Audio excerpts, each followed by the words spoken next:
Hey you, and welcome to this video where I will help you out how to buy crypto on Bitstamp. And the only thing that we can buy is crypto, so it's quite simple and I will show you exactly how you can do this.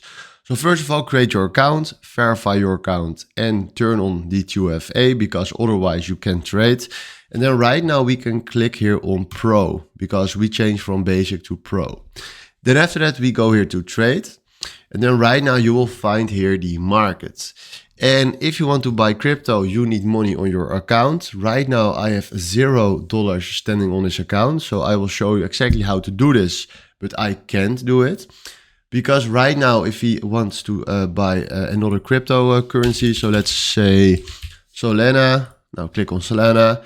And then right now, the only thing that we need to do is fill right in here on limit order, the market price, then the amount of SOL that you want to buy. Then after that, you can create a stop loss or take profit by clicking on there. And then after that, you just click here on buy SOL and you bought some crypto. It's that easy, and hopefully this was the video where I was looking for. Thanks for watching and have a wonderful day. Ciao.